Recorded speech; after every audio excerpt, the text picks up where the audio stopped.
Last ఎపిసోడ్‌లో చూసారంటే hero లీని బెదిరిస్తాడు కదా! నీ వల్ల చంగ్‌యున్‌కి ఏమైనా ప్రాబ్లమ్ వస్తే నేను చూస్తూ ఊరికే ఉండను అని. అలా లీని బెదిరిస్తున్నప్పుడు అక్కడికి జూహీ వచ్చి మా ఆంటీ మమ్మల్ని తినడానికి పిలిచారు అని హీరోని పిలవగా, హీరో కూడా లీని వదిలేసి జూహీని పిలుచుకొని అక్కడి నుండి వెళ్ళిపోతాడు. ఆ టైంలోనే హీరోయిన్‌ని చూపిస్తారు. కొత్తగా పెట్టిన షాప్‌లో వర్క్ అంతా కంప్లీట్ చేసుకొని ఇంటికి వెళ్దామని షాప్‌ని క్లోజ్ చేస్తుంటుంది. అప్పుడు యూ వచ్చి చాలా లేట్ అయింది కదా! రా నేనే నిన్ని డ్రాప్ చేస్తాను అని పిలవగా హీరోయిన్ కూడా వెళ్తుంది. ఇప్పుడు ఇద్దరు అంత చీకటిలో ఆ అడవి ప్రాంతంలో గుర్రం బండిలో వెళ్తుంటారు. అలా వెళ్తున్నప్పుడు ఎవరో కొంతమంది దుండగులు వచ్చి హీరోయిన్ వాళ్ళు వెళ్తున్న ఆ గుర్రం బండి ముందు వచ్చి నిల్చుంటారు. ఇప్పుడు హీరోయిన్ బయట వచ్చి చూస్తే హీరోయిన్ని అటాక్ చేయడం స్టార్ట్ చేస్తారు. హీరోయిన్ ఊరికే ఉంటుందా? యూని లోపలనే ఉండమని చెప్పి తిరిగి వాళ్ళతో ఫైట్ చేస్తుంటుంది. ఆ టైం హీరో అటుపక్కగా వచ్చినట్లున్నాడు. సో నడిచి ఇంటికి వెళ్తున్నప్పుడు యూ వచ్చి కాపాడండి కాపాడండి అని అరుస్తుంటుంది. ఆ సౌండ్ ఇప్పుడు హీరోకి వినిపించి వెంటనే సౌండ్ వచ్చే సైడ్ వెళ్తాడు. ఇంకా హీరోయిన్ కూడా వాళ్ళని అంతలా దంచిపెట్టుంటుంది. హీరోయిన్ కొట్టే కొట్టుకి అందరూ భయపడి అక్కడి నుండి వెళ్ళిపోతారు. ఒక్కడు మాత్రం అక్కడే ఉంటాడు. వాడిప్పుడు నన్ని మాత్రం ఇలా వదిలేసి ఎక్కడికి రా వెళ్ళిపోతున్నారు అని అరుస్తుంటాడు. ఆ వాయిస్ని విన్న హీరోయిన్ ఈ వాయిస్ని ఎక్కడో విన్నట్లే ఉంది కదా అని చెప్పి వాడి మాస్క్ని తీసి చూస్తుంది. చూస్తే అది ఇంకెవరో కాదు, హీరోయిన్ షాప్కి ఆపోజిట్గానే మీట్ షాప్ని పెట్టుకుంటాడు కదా! హీరోయిన్ షాప్కి ఎక్కువ కస్టమర్స్ వెళ్తున్నారు అని హీరోయిన్ని అరుస్తూనే ఉంటాడే అతనే యాక్చువల్లీ యూ ఇప్పుడు హీరోయిన్ దగ్గర ప్రిజర్వ్డ్ మీట్ని తీసుకుంటుంది కదా! ఇంతకు ముందు యూ ఇతని షాప్లోనే తీసుకొని ఉంటుంది. కానీ ఇప్పుడు ఇతన్ని వదిలేసి హీరోయిన్ దగ్గర తీసుకోబోతుంది అని తెలిసి ఆల్రెడీ హీరోయిన్ దగ్గర యూ దగ్గర వచ్చి గొడవ పడి వెళ్ళింటాడు. కానీ ఇప్పుడు మళ్ళీ అటాక్ చేయడానికి రావడంతో హీరోయిన్ అతని దగ్గర ఇంకా ఎన్నిసార్లు వచ్చి నాతో ప్రాబ్లం చేస్తావు నువ్వు అని చెప్పి అతన్ని కొట్టేలా వెళ్తుంది.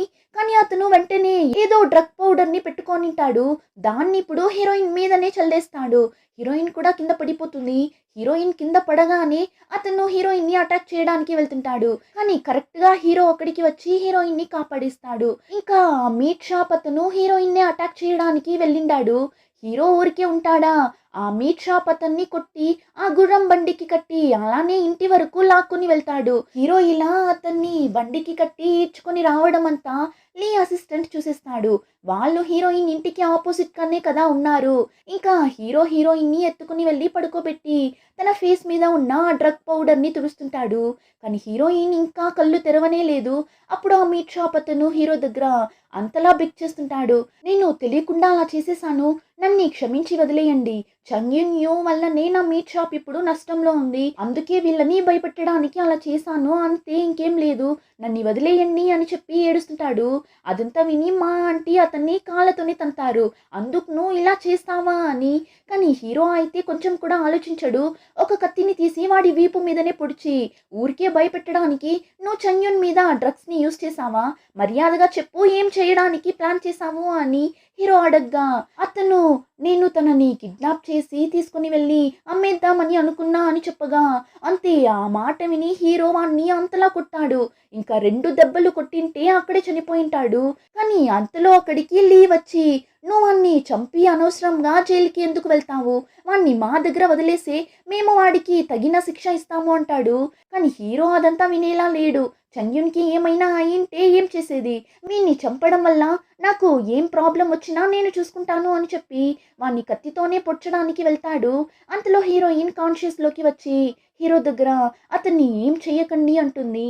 హీరోయిన్ కళ్ళు తెరిచిన తరువాతనే హీరోకి ప్రశాంతంగా ఉంటుంది. లీ కూడా ఆ మీట్ షాప్ అతన్ని అక్కడి నుండి పిలుచుకుని వెళ్ళిపోతాడు. ఇంకా హీరో హీరోయిన్ దగ్గరకు వెళ్ళి నీకేం కాలేదు కదా, నువ్వు బాగానే ఉన్నావు కదా, నేను వాణ్ణి చంపలేదు, నువ్వు భయపడుకో అంటాడు. ఇంకా జూహియా అయితే హీరోయిన్ని అలా చూసి అంతలా ఏడుస్తుంటుంది. అప్పుడు హీరోయిన్ నాకేం కాలేదు, నేను బాగానే ఉన్నా, ఏడవకు అని జూహీని ఓదార్చి పంపిస్తుంది. ఆ తరువాత హీరో నువ్వు ఓకేనే కదా, ఏం ప్రాబ్లం లేదు కదా అని అడగ్గా హీరోయిన్ కూడా నేను బాగానే ఉన్నా, ఎలాంటి ప్రాబ్లం లేదు, కానీ మీరు అతన్ని చంపి జైలుకి వెళ్ళింటేనే నాకు చాలా కష్టంగా ఉండింటుంది అంటుంది. హీరో అయితే హీరోయిన్ని ఇలాంటి ఒక సిచ్యువేషన్లో చూడలేకపోతాడు. దానివల్ల హీరోయిన్ని హక్ చేసుకొని అంతలా ఏడుస్తుంటాడు. హీరోయిన్ కూడా మీరు నాకు ఒక ప్రామిస్ చేయండి. ఇంక తరువాత మీరు ఇలా అంతా ఎలాంటి ప్రాబ్లమ్‌లో అంతా తగులుకోకూడదు అని ప్రామిస్ చేయండి అని చెప్పగా, హీరో కూడా సరే ఇక నేను అలా అంతా చెయ్యను అంటాడు. ఇప్పుడు అలానే నెక్స్ట్ డే చూపిస్తారు. హీరోయిన్, ఇద్దరు మాట్లాడుకోవడం చూపిస్తారు. నిన్న మీట్ షాప్ అతను వీళ్ళని అటాక్ చేయడానికి వచ్చిన విషయం గురించే ఇద్దరు మాట్లాడుతుంటారు. హీరోయిన్ మీద డ్రగ్స్ వేశాడు కదా! సో, ఇప్పుడు నీకు హెల్త్ ఎలా ఉంది? ఓకేనేనా అని అడగ్గా, హీరోయిన్ కూడా నేను ఓకేనే. కానీ మీరు నిన్న అలా అంతా జరగడం చూసి భయపడ్డారా ఏంటి అని హీరోయిన్ అడిగినప్పుడు, వచ్చి ఇలాంటి గొడవంతా నేను చాలానే చూసిండాను. అదంతా భయంగా లేదు. కానీ నీ హస్బెండ్ అతన్ని అంతలా కొట్టాడు. అది చూసినప్పుడే నాకు భయం వేసింది అన్నప్పుడు, మీరు అనుకుంటున్నట్లు నా హస్బెండ్ ఏం అంత మోసమైన వాడంతా కాదు. అతను చాలానే మంచోడు. కానీ నాకేమైనా అయితే అతను తట్టుకోలేడు. అందుకే అంత హార్ష్‌గా నడుచుకున్నాడు అని హీరోయిన్ చెప్పినప్పుడు, కూడా అవును. నిన్న నేను కళ్ళారా చూసాను కదా! ఇద్దరు ఒకరి మీద ఒకరు ఎంత ప్రేమగా ఉన్నారు అని చెప్పి, ఇప్పుడు హీరోయిన్ దగ్గర ఏమో ఒక బాటిల్‌ని ఇచ్చి, నిన్ను ఎప్పుడైనా ఎవరైనా అటాక్ చేయడానికి వచ్చారు అంటే, ఇందులో ఉన్నదాన్ని తీసి వాళ్ళ కంట్లో పోసి, ఆ తరువాత వాళ్ళకి 3 రోజుల వరకు కళ్ళే కనిపించదు అని చెప్పి ఇస్తుంటుంది. ఆ టైంలోనే ఆ దేశం యొక్క యువరాణిని చూపిస్తారు. తిన పేరు యూజిన్. తినని లీకి ఇచ్చి పెళ్లి చేయాలి అని యూజిన్ అమ్మ అనుకుంటారు. లీ వాళ్ళ తాత రాజభవనంలో అడ్వైజర్‌గా ఉంటాడు. ఈ దేశం యొక్క రాజుకే అన్ని విషయాల్లో సలహాలు ఇచ్చే పోస్టింగ్‌లో ఉంటాడు. సో, యువరాణి అయిన యూజిన్‌కి అతని మనవడైన లీకి పెళ్లి జరిగితే అది ఈ దేశానికి కూడా మంచిది అని చెప్పి అనుకుంటాడు. కానీ యూజిన్‌కి హీరో ఫ్రెండ్ సాంగ్ అంటేనే ఇష్టం. యాక్చువల్లీ హీరో ఫ్రెండ్‌కి కూడా యూజిన్ అంటే ఇష్టం. కానీ తను ఒక యువరాణి, నేనేమో ఒక సాధారణమైన మనిషిని అని హీరో ఫ్రెండ్ యూజిన్ లవ్‌ని యాక్సెప్ట్ చేసిండడు. దానివల్ల ఇప్పుడు యూజిన్ చాలానే బాధలో ఉంటుంది. ఇప్పుడు అలానే కట్ చేసి హీరోయిన్ ఊర్లో ఉన్న లీని చూపిస్తారు. అంతలోనే లీకి వాళ్ళ తాత దగ్గర నుండి లెటర్ వస్తుంది. యువరాణిని లీకి ఇచ్చి పెళ్లి చేద్దామని డిసైడ్ అయింటారు కదా! సో, దాని గురించి లెటర్‌ని రాసి వెంటనే రాజభవనంకి రా అన్నట్లు లెటర్‌ని వేసింటాడు. కానీ లీకి కూడా యువరాణిని పెళ్లి చేసుకోవడంలో కొంచెం కూడా ఇష్టం లేదేమో. దానివల్ల చాలానే డల్‌గా కూర్చుంటాడు. అప్పుడు అసిస్టెంట్, మీరు దీని గురించి ఒకసారి మీ తాత దగ్గర మాట్లాడి చూడండి అంటాడు.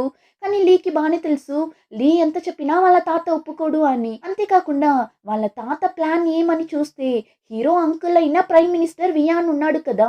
అతని మీద ఎలా అయినా పగ తీర్చుకోవాలి. దానికి పెద్ద పెద్ద వాళ్ళ సపోర్ట్ ఉంటేనే ఆ వియాన్ మీద పగ తీర్చుకోగలం. సో, యువరాణి అయిన యూజిన్‌ని లీ పెళ్లి చేసుకుంటేనే రాజకుటుంబం యొక్క సపోర్ట్ మనకి ఉంటుంది అని లీ తాత ప్లాన్ వేసింటాడు. లీకి కూడా వాళ్ళ తాత ఎందుకు ఈ పెళ్లికి ఒప్పుకున్నాడు అని బానే తెలుసు. ఇంకా లీ అయితే వాళ్ళ తాతని ఎదిరించి ఏం చేయలేడు. దానివల్ల ఇప్పుడు విండో దగ్గర నిలబడి ఆ ఊరిని చూస్తూ, నాకు మాత్రం ఛాన్స్ వచ్చింది అంటే ఇలా నార్మల్ అయిన ఒక లైఫ్‌ని జీవించడానికి ఆశపడుతాను అన్నట్లు చెప్తుంటాడు. ఇంకా అలానే హీరో హీరోయిన్‌ని చూపిస్తారు. ఇద్దరూ కలిసి నట్స్‌ని రోస్ట్ చేస్తుంటారు. అప్పుడు జూహీ చాలానే హ్యాపీగా హీరోయిన్‌ని పిలుస్తుంటుంది. హీరోయిన్ కూడా వెళ్ళి చూస్తుంది. చూస్తే హీరో పక్షి తిరిగి వచ్చింటుంది. అందుకే జూహీకి అంత హ్యాపీగా ఉంటుంది. హీరోయిన్ కూడా హీరో దగ్గర మీరు చెప్పినట్లే ఈ పక్షి మళ్ళీ మన దగ్గరికే వచ్చేసింది కదా అని చెప్పి చూస్తుంటుంది.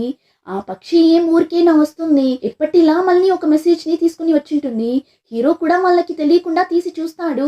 కానీ అలా ఏం మెసేజ్ వచ్చింది అని తెలియడం లేదు. ఇంకా ఇక్కడ అలానే కట్ చేసి రెస్టారెంట్‌ని చూపిస్తారు. ఎవరో ముఖ్యమైన గెస్ట్ వచ్చిండారు అని యూకి అక్కడ వర్క్ చేసే వాళ్ళు వచ్చి చెప్పడంతో కూడా వెళ్ళి చూస్తుంది. ఎవరో ఇద్దరు వచ్చింటారు. అందులో ఇతనొచ్చి హీరోయిన్ ఊర్లోనే రైస్ బిజినెస్‌ని చేస్తుంటాడు. ఇతను ఆల్రెడీ యూకి తెలుసేమో. సో, బాగున్నారా అని మాట్లాడుతుంటుంది. కానీ పక్కన ఒక తెల్ల జుట్టోడు కూర్చుంటాడు.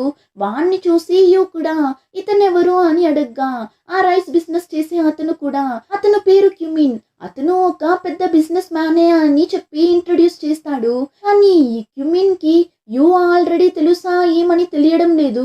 యూని చూసినప్పటి నుండి ఒకలా షాకింగ్ అని చూస్తుంటాడు. కానీ ఏమో వాడి దగ్గర నార్మల్‌గానే మాట్లాడుతుంటుంది. మా రెస్టారెంట్‌లో వైన్ చాలా బాగుంటుంది. తాగి చూడండి అని చెప్పి వైన్‌ని పోసిస్తుంది. కానీ వాడు ఆ వైన్‌ని తీసుకునేటప్పుడు చెయ్యిని టచ్ చేస్తూనే ఆ గ్లాస్‌ని తీసుకుంటాడు. యూకి అయితే ఏంటి వీడు ఇలా చేస్తున్నాడు అన్నట్లు చూసి, సరే మీరు తినండి నాకు పనుంది అని చెప్పి అక్కడి నుండి వెళ్ళిపోతుంది. కానీ యూ టెన్షన్గా బయట రావడం చూసి అక్కడ పనిచేసే అమ్మాయి వచ్చి ఏమైంది మేడం, ఎందుకు ఒకలా ఉన్నారు అని అడుగుతుంది. యూ కూడా లోపల క్యూమిన్ అని ఒకడు కూర్చోన్నాడు. వాడు లైట్ గా నా చెయ్యిని టచ్ చేశాడు. నాకది చాలానే చిరాకుగా ఉంది. అంతేకాకుండా వాణ్ణి ఇంతకు ముందు ఎక్కడో చూసినట్లే అనిపిస్తుంది అంటుంది. ఆ తరువాత చూస్తే యూ షాప్ కి ఆ మిన్ అమ్మ వస్తుంది. తనతో పాటు కొంతమంది లేడీస్ కూడా వస్తారు. హీరోయిన్ అక్కడే కదా ఇప్పుడు పనిచేస్తుంది. సో ఇప్పుడు ఆ మిన్ అమ్మ హీరోయిన్ ని చూసేసి నువ్వు ఇక్కడ ఏం చేస్తున్నావు, నన్ను ఫాలో అవుతూ ఇక్కడికి కూడా వచ్చేసావా అన్నట్లు అడగ్గా, ఈ బిల్డింగ్ ని మీరు కొన్నారా ఏంటి, లేదు కదా అన్నట్లు చెప్పి హీరోయిన్ అక్కడి నుండి వెళ్తుంటుంది. ఇంకా మిన్ వాళ్ళ అమ్మ అయితే ఊరికినే ఓవర్ సీన్ చేస్తూ మాట్లాడే ఒక లేడీ కదా. ఇందులో ఇప్పుడు హీరోయిన్ కూడా అక్కడే ఉంది కదా. సో ఊరికే ఉంటుందా, హీరోయిన్ కి వినపడేలా నా కోడలు చాలానే లక్కీ అయిన అమ్మాయి, వాళ్ళ నాన్న మాకు ఏమంతా ఇచ్చాడని తెలుసా అని కావాలనే హీరోయిన్ కి కాలేలా మాట్లాడుతుంటుంది. హీరోయిన్ కి కూడా బాగానే అర్థమవుతుంది తనని ఇరిటేట్ చేయడానికి ఇలా అంతా మాట్లాడుతుంది అని. ఇప్పుడు హీరోయిన్ మిన్ వాళ్ళ అమ్మ దగ్గరకు వెళ్ళి అవునవును మీరు మీ కొడుకుని మంచి రేట్ కి అమ్మేసినట్లున్నారు కదా అని ఆమె నోస్ ని కట్ చేసేలా చెప్పగా ఆ లేడీకి మండిపోతుంది. ఇంకా ఇక్కడ అలానే కట్ చేసి ఆ క్యూమిన్ ని తెల్ల జుట్టుని చూపిస్తారు. వీడు యూ చెయ్యిని టచ్ చేశాడు కదా, ఆ చెయ్యినే చూస్తూ కూర్చుంటాడు. తన చెయ్యిని నేను కాకుండా ఇంకా చాలా మంది మగవాళ్ళు టచ్ చేసింటారు కదా. నేను తనని 6 సంవత్సరాలుగా ఎక్కడెక్కడో అంతా వెతుకుతూ నిన్నా, కానీ చూస్తే తను ఇక్కడ వచ్చి ఉంది. తను గెస్ట్ అన్న పేరుతో ఇక్కడికి వచ్చిన చాలా మంది మగవాళ్ళతో అంతా మాట్లాడింటుంది కదా అని సైకోలా మాట్లాడుతుంటాడు. అప్పుడు ఆ రైస్ బిజినెస్ అతను యూ చాలానే మంచి వాళ్ళు, బిజినెస్ కోసం ఇలా కొంతమంది దగ్గర మాట్లాడతారు అంతే అంటాడు. అప్పుడు వాడు తనకి సపోర్ట్ చేసి మాట్లాడుతున్నారా ఏంటి, ఒక రోజు కాదు 2 రోజులు కాదు 6 సంవత్సరాలుగా నేను తన కోసం వెతుకుతున్నాను, కానీ చూస్తే ఇక్కడ వచ్చి ఒక పెద్ద రెస్టారెంట్ ని ఓపెన్ చేసి ఇలా జీవిస్తుంది కదా. తన గురించి ఇన్వెస్టిగేట్ చేయండి, తనకి ఏ మగాడితో అయినా కనెక్షన్ ఉంది అని తెలిసింది అంటే వాడి చెయ్యిని నరికి నా దగ్గర తీసుకుని వచ్చి ఇవ్వండి అంటాడు. వీడికి యూకి మధ్య ఏమో పాత కనెక్షన్ ఉన్నట్లుంది, అదేమని తెలియడం లేదు. ఇంకా అలానే మళ్ళీ మిన్ వాళ్ళ అమ్మని చూపిస్తారు. హీరోయిన్ వచ్చి మాట్లాడేసి వెళ్ళింది కదా. సో ఇప్పుడు ఆ మిన్ వాళ్ళ అమ్మ దగ్గర చుట్టూ ఉన్న లేడీస్ అందరూ ఎవరా అమ్మాయి అని అడగ్గా, అన్నా తను మా ఊరికి పట్టిన ఒక దుష్ట శక్తి, నా కొడుక్కి ఆ అమ్మాయికి పెళ్లి జరిగేలా ఉన్నింది, కానీ ఎలానో కరెక్ట్ అయిన టైంకి తను చాలానే అన్లక్కీ అయిన అమ్మాయి అని తెలిసింది. సో నేను ఆ పెళ్లిని ఆపేశాను అని చెప్తుంటుంది. ఇప్పుడు అదంతా అయ్యో విని ఆ లేడీ దగ్గరకు వెళ్ళి మీరు చంగ్యుని చూసి అన్లక్కీ అనా చెప్తున్నారు, కానీ నేను వేరేలా కదా విన్నాను. మీరు మీ అబ్బాయి ఇద్దరు చంగ్యున్ వాళ్ళ అమ్మ నాన్న దగ్గర నుండి అన్నింటినీ తీసుకొని చంగ్యున్ని మీ ఇంటి కోడలుగా చేసుకుంటాము అని చెప్పి ఆ తరువాత పెళ్లినే క్యాన్సిల్ చేసేసారంట కదా అని అడుగుతుంది. అంతే మిన్ అమ్మకి భలే నోస్ కట్ అయిపోతుంది. అప్పుడు కూడా ఈ మిన్ వాళ్ళ అమ్మ ఊరికే ఉండదు. యూ అక్కడి నుండి వెళ్ళిన తరువాత అక్కడ ఉన్న లేడీస్ అందరి దగ్గర మీరేం తప్పుగా అనుకోకండి, అయ్యో ఏమంత మంచి అమ్మాయి కాదు, తను పెళ్లి చేసుకోకుండానే ప్రెగ్నెంట్ అయిపోయింది, అది ఎవరి బిడ్డనో ఏమో అని చెప్పి యూ గురించి తప్పుగా మాట్లాడుతుంటుంది. కానీ అదంతా రైస్ బిజినెస్ అతను వినేసి వెంటనే వెళ్ళి క్యూమిన్ దగ్గర చెప్తాడు, యూకి పుట్టిన బిడ్డ కూడా ఈ రెస్టారెంట్ లోనే ఎక్కడో ఉంది అన్నట్లు మాట్లాడుతున్నారు అంటాడు. అదంతా విని తెల్ల జుట్టోడు టెన్షన్ అయిపోతాడు. చేతిలో పెట్టుకున్న గ్లాస్ ని పగలగొట్టి యూ గురించి తప్పుగా మాట్లాడింది ఎవరు, వాళ్ళకి ఖచ్చితంగా పనిష్మెంట్ ని ఇచ్చి తీరాలి అంటాడు. ఇప్పుడు మిన్ వాళ్ళమ్మ ఆ రెస్టారెంట్ల నుండి గుర్రపు బండి మీద వెళ్తుంటుంది.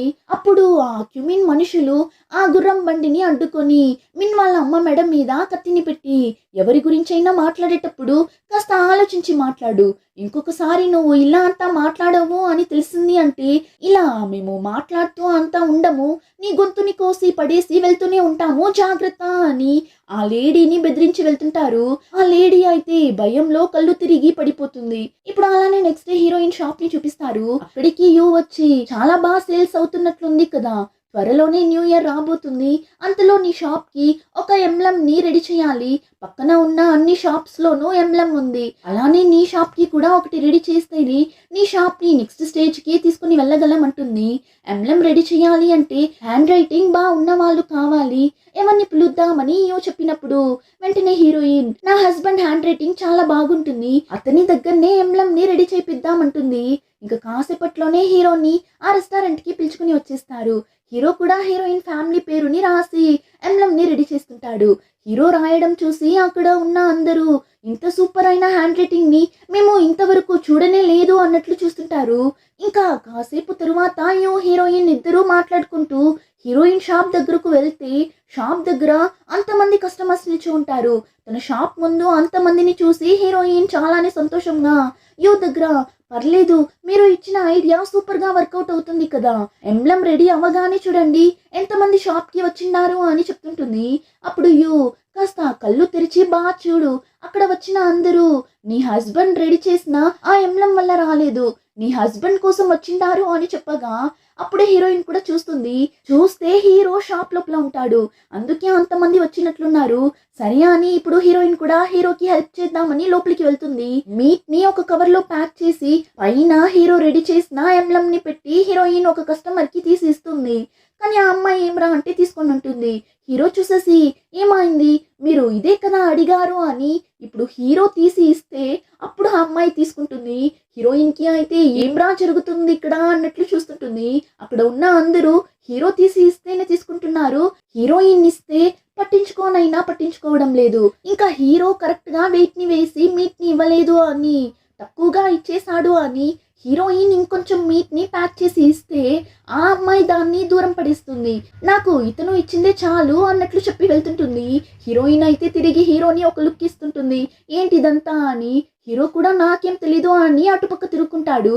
ఇంకా అక్కడ ఉన్న అమ్మాయిలందరూ నేను ఎక్స్ట్రా డబ్బులు కూడా ఇస్తాను, ఫస్ట్ నాకు ఇవ్వండి అని హీరో చేతులారా మీట్ ని తీసుకోవడానికి అంతలా పోటీ పడుతుంటారు. కానీ అదంతా చూసిన హీరోయిన్ కి మండిపోతుంటుంది. చాలానే జెలస్ గా ఫీల్ అయ్యి హీరో దగ్గరకు వెళ్ళి మీరు ఇక ఈ షాప్ దగ్గరికే రాకండి అన్నట్లు చెప్తుంటుంది. హీరో అయితే నేనేం చేశాను అన్నట్లు చూస్తుంటాడు. అలానే ఎపిసోడ్ కంప్లీట్ అవుతుంది. రిమైనింగ్ స్టోరీని నెక్స్ట్ ఎపిసోడ్లో చూద్దాం. ఇంకా ఈ వీడియో నచ్చితే like, share and subscribe. Thank you.